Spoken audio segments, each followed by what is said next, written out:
گەشتی ئەمجاری بەرنامەی بەرەولووتکە بەرەو زنجیرە شاخەکانی پیرەمەگرونە لە شاری سلێمانی. گەشتەکەشمان لەگەڵ فیدراسیۆنی شاخەوانی کوردستان لە قی سلێمانیە.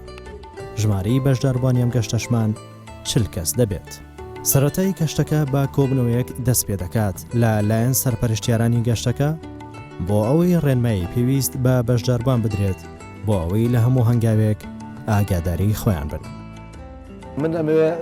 ئەوە ڕابگەێنم بکەم گەشتەمان بە سەرپەرشتی برای بەڕێزم کاک سەنگەرە کە خاوەنی بڕیاری یەکەم و کۆتایە لە کاتی گەشتەکەیە. ئەو هەموو بڕیارێک دەرەکاو ئێمەش بە منیش خۆمەوە هەمومان پابەندی بڕارەکانین. برای بەڕێزم کاک کەیوان لێپرسیاوی تیمی فریاگوزاری ناوەندەکەی و دیارە برادرانی خۆی کە لەیسە تایبەتن بە تیمی فریاگوزاری جیاکاتەوە. کاک کامەران بە هەمان شێوە هاوکارێکی سەرەکی دەستەی بەڕێوەبردننی ناوەندەکەمانە بۆ سەرپەرشتیکردن و بۆ هاوکاریکردنی کاک سەنگەر لە گەشتەکەیە. هیوادارم کاتێکی خۆش بە سەربەرن لە گەشتەکەیە و من قسەکانم بەجێڵم بۆ کاک سەنگەری هاوڕێ. پێم خۆشەکە سەرەتای دەست پێکمان هەمومان بە ڕێزێکی جوان بڕۆین و هەرێکی لە شوێنی خۆی بمێنێتەوە هەتا کۆتایی و پاراستنی ژینگە بەلای ئێمە زۆر مهمە کە ئێوەش هەوڵ بن ئەمڕۆکە لەگەڵمانە بن ژینگە بپارێزن بە هەموو شێوەیەک هەوڵ بدەن هیچ شتێک لە خۆتان جێمەێڵن لە دوای گەڕانەوە و دار شوێنەکە دانیشتین بۆ کاتی نان خواردن و خواردنی ئەو شتانەی کە پێمانە پاژماوەکانتان بەجێمەهێڵن. ئیدی هیچی کەم لە ئێوە ناوێت تەنها ئەوەی کە ڕێزەکە بپارێزن و بە دوای یەکە هەمومان بڕۆین بۆی کە گەشتێکی ساغ و سەلامەت بکەین و بە تەندروستێکی باشەوەمان بگەڕێنەوە. من وەکو لێپرسیاری تیمی فریاگوزاری ئەمڕۆ 4 کەس دەستنیشانەکەم کە هاوکارم من لە ئەگەر خوا نەخوازە حاڵەتێکی نەخوازراو بوو کاک نەوزاد بەڕێز ئەگەر بتوانێت یارمەتیما بە لەگەڵ کاک یادا لە خانمانیش بانەخان و باخانخان ئەگەر حاڵەتێک بوو ئێوە وەکو هاوکاری سوپاسانەکەم و هیوای گەشتێکی خۆش ئەخوازم.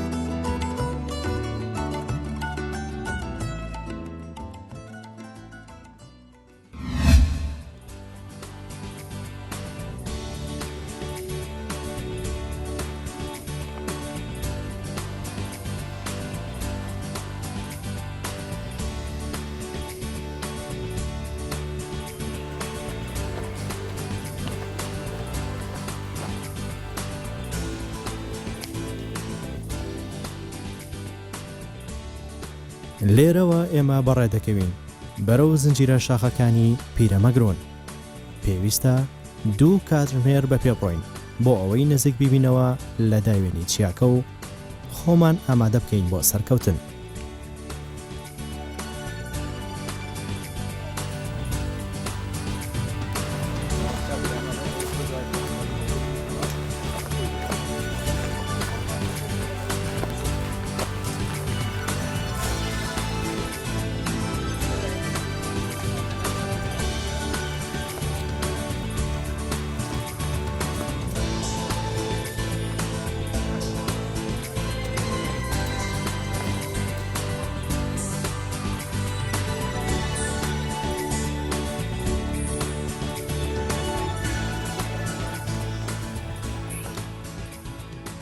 یەکێک لە ڕێنمایە سەرەکیەکانی وەرزشی شاخەوانی ڕۆیشتنە بە دوای یەکدا بۆ ئەوەی لە کاتی هەر ڕووداوێکی نەخوازراو تیمی فریاگوزاری ئاگادار بێت.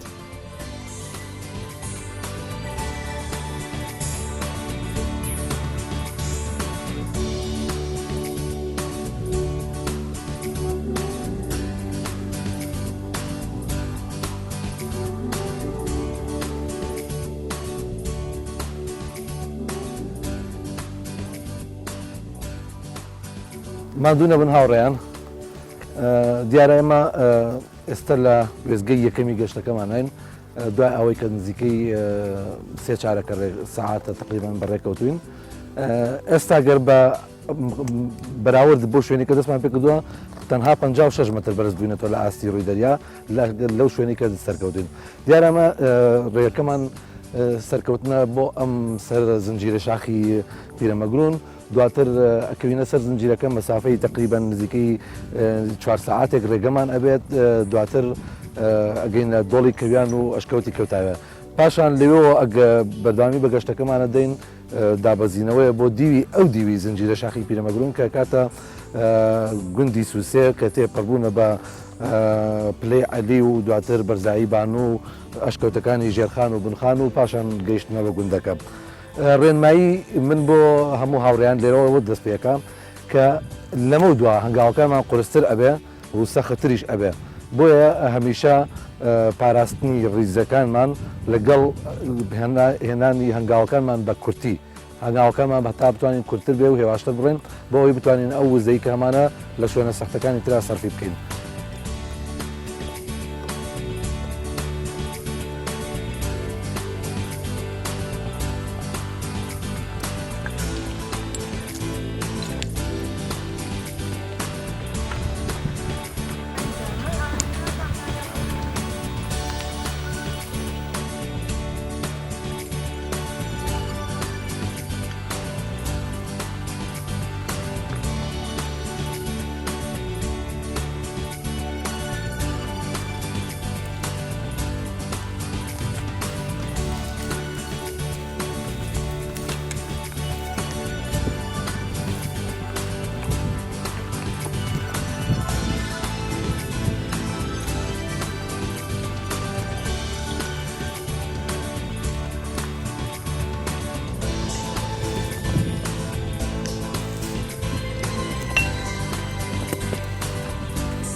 ئێستا ئێمە گەیشتین بە دامێنی چیاکە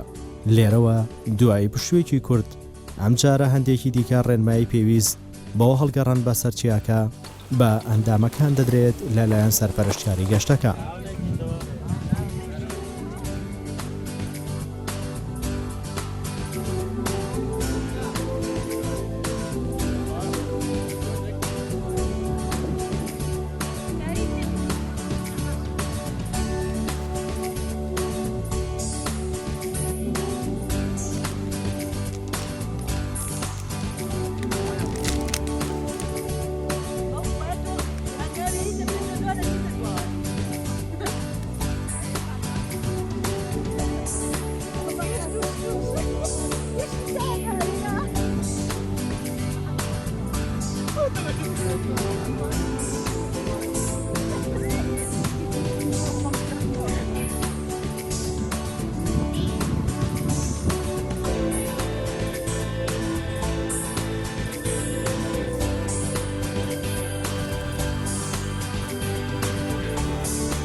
کە بەردێک دەشێت پێتان نەخزێ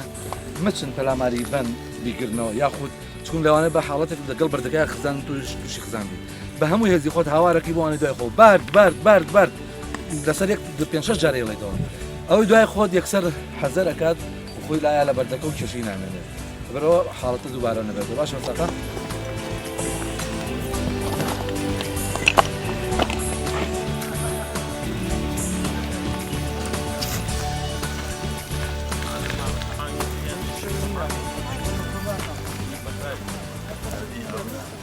دوای ڕۆیشتن و هەڵگەڕان بە سەرچیاکە بۆ ماوەیەکی زۆر بەهۆی وشتی ناوچەکە و بەرزی پلەی گەرما بەشداربووانی ماندوو کردو بۆیە ناچارین لێرە پشوێکی کورتوەر بگرین و ماندووبوونمان بەحەسەنینەوە.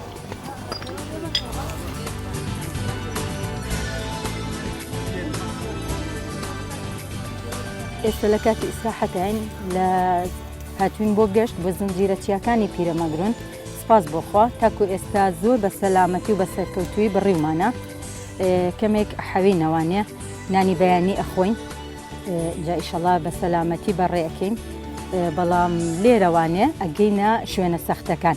بە ئیزنی خوا بە بێوەی ئەگەڕێینەوانێ و بە سەرکەوتووی ئەگەینە لووتکە.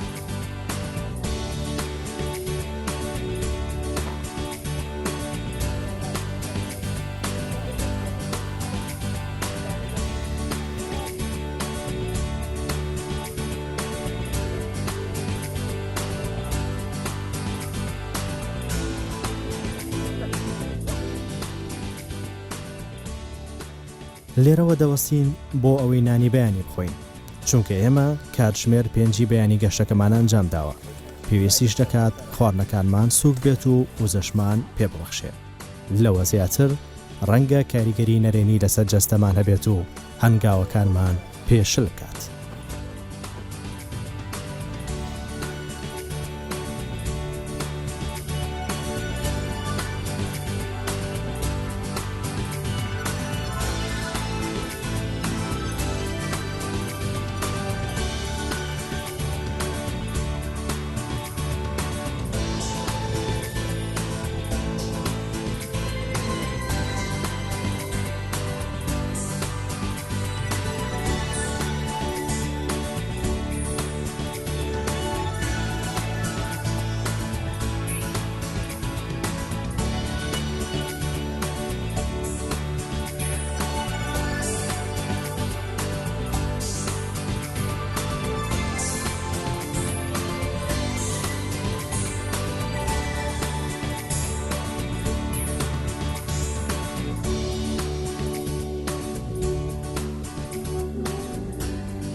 کوردستانە هەمیشە سروشتێکی جوانی هەبووە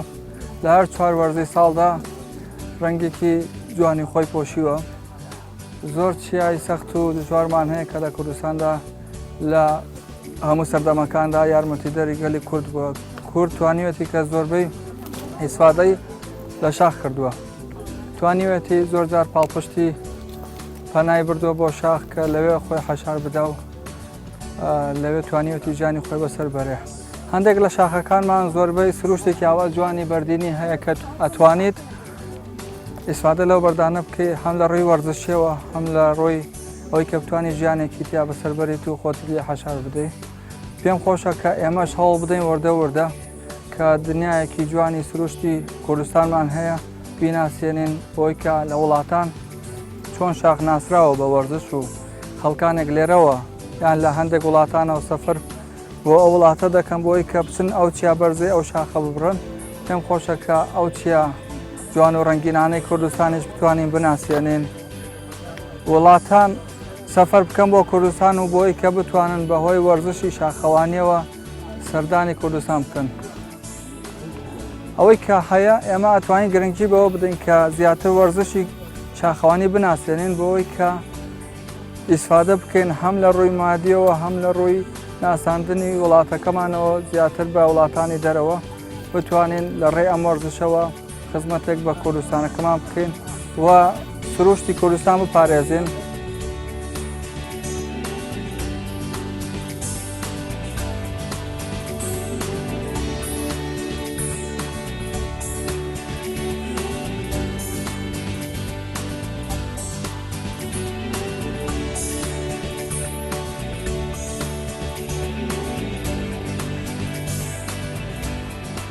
بێگومانم وەرزشی شاخەوانی وەکو وەرزشەکانی تر سوودێکی زۆریە بۆ جەستە ئینسان بە تایبەتی بۆ کەسانەی کە بەدەست کێشی زیادەی لە شیان و ئەناڵێنن یان بڵێن چۆریان زۆرە سوودێکی زۆری هەیە ئەتوانێت لە ماوەیەکی قیاسی کەمە ئەتوانێت ئەو کێشەی کە خۆی مەبەسێتی دایبەزێنێ و لەشێکی سووک و ینی ڕەشیق و جوانی هەبێت سوودی تریشی زۆرە تریشی زۆرە ئەو کەسانەی کە ئەم وەرزش هەر وەرزشێ بکەنیان بە تایبەتی ئەم وەرزشە دوورە بن لە نەخۆشیەکانی دڵ بە تایبەتی نەخۆشیەکانی دڵ بەعام لە هەموو نەخۆشیەکان دوورە بن بەس بە تایبەتی لە نەخۆشیەکانی دڵ چونکە ئەم وەرزشە سوودێکی چاک بە دڵەگەیەنێ دڵ ئینسان بە قۆتەکە وای لێ کات کە سوورێکی خوێنی باشی هەبێت لەبەرەوە بەعام ینی لە نەخۆشیەکان دوورە بێت هەموو تەمەنێکە توانێت ئەم وەرزشە بکە بەڵام پێشتر ئەبێ تا خۆی فەحس کرد بێت نەخۆشی دڵی نەبێت نەخۆشی تری نەبێت نەخۆشی درێژخایەنەکان ئەو نەخۆشیانەی نەبێت کێشەی نابێتەوە نێم وەرزشە بکات.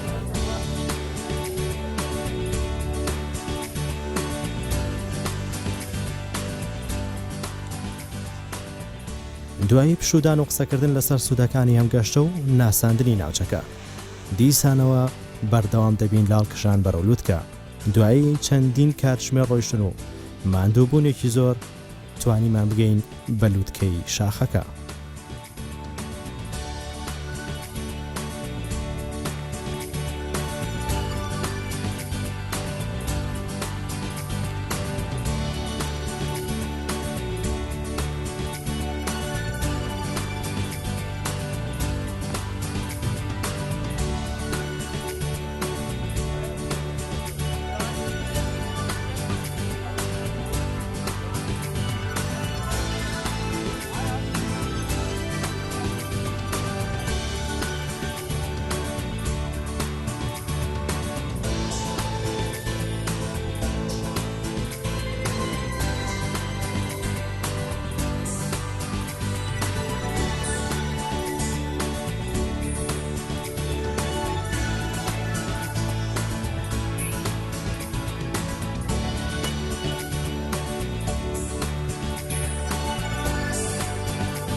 هەروەک دیارە لە درێژەی گەشتەکەمانە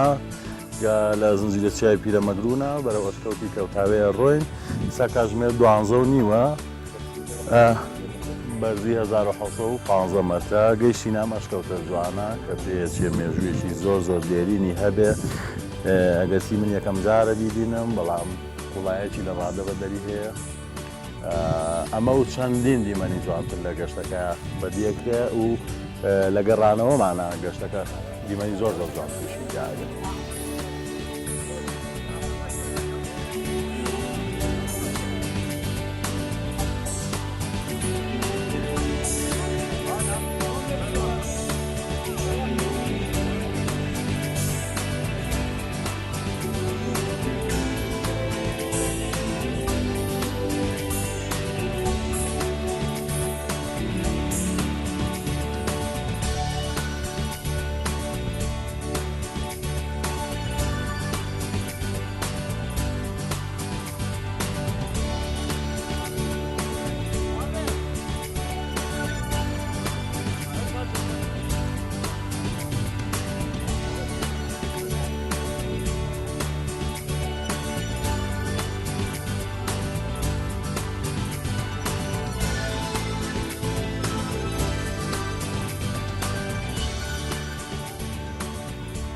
بەڕاستی بەڕای من ئەمڕۆ گەشتەکەمان زۆر خۆش بوو شوێنی خۆشمان بینی ینی کوردستان بەڕاستی سروشتێکی جوانی هەیە حەزەکەم هەموو کەسێ بێت بۆ ئەم شوێنانە ینی حەزی شەکەم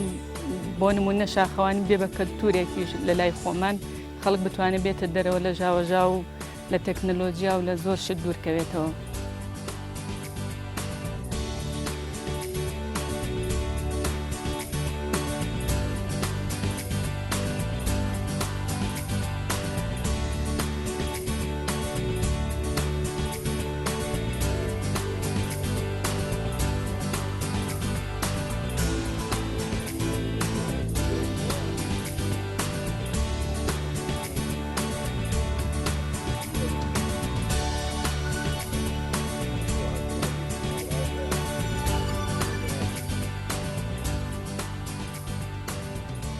سەبارەت بەو خواردنانی کە بۆ شاخەوانی پێویستە گرنگە کۆمەڵی زانیاریان هەبێت تاکو ئەو بارەی پێیانیان ئەو کۆڵی کە پێیانە سووک و پوخت بێ. بۆ خواردن پێویستە شیرینیت پێبێ ئەوە خورما زۆر زۆر باشە بۆ شاخەوان و خواردنی سووک بێت و خواردنەکان زۆر زۆر قورس نەبێت. هەم خۆشی هیلاک بێ هەم بارەکەیشی هیلاک بێ هەم ئەزیەتیشی بات. باشترین خواردن خورما و ڕۆن ئەوە زۆر باشە. تەماتە زۆر باشە کۆمەڵێ شیرینیش زۆر باشە وەکو میوە میوەکان هەمووی باشن ماسی باشە ئێستا زۆر خواردنمان هەیە ڕاستە هەیە ئەڵێ ناتوانم خواردنی قوتو خۆم بەڵام خواردنی قوتوش چاکە خراپ نییە بەڕێی من شتەکان ئەوانە زۆر باشترن و هەم کۆڵەکەی شت سووکە بێ هەم خواردنەکەی شت باشە بێت.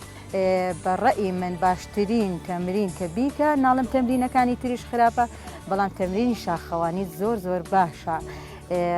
شخصی خۆم من ئەڵێم ڕێنماییان ئەەکەم ناوەندی فدراسیۆنی شاخەوانی کوردستان دەرگای واڵایە بۆ هەرچی ئافرەتێک کە حەز ئەکا پەیوەندیمان پێوەکە ئێمە ئیکینە سەر و سەرچاومان و بە گیانێکی وەرزشانەوە هاوکاری ئەەکەین و ڕوومان تێ بکەن بێخەم بن.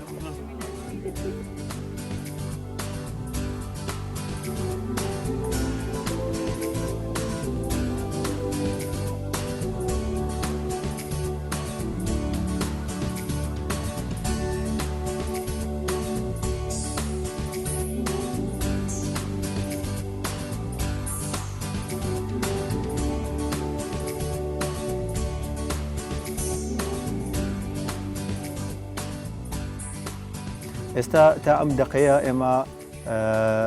زیاتر لە 11 کیلۆمەتر و نیو پیادەڕەوەیمان کردووە بە کیلۆمەتر و 4 سەعات و نیو وەکو کات بەعنی بەس جوڵەمان هەیە ماوەی 4 سەعات و نیو ئێمە جوڵەمان کردووە کە ئەکاتە 16,300 ستێپ یعنی بڵێن پێ 16,300 پێ ئێمە جوڵەمان هەبووە ڕۆشتمان هەبووە لە بیدایەتەوە هەتا ئەم دقەیەکە ئێستا لێرە دانیشتوین و من کەسی بڵین شخصی خۆم لە ناوەندی سلێمانی فیدراسیۆنی شاخەوانی کوردستان لێپرسراوی تیمی فریاگوزاریم و هەر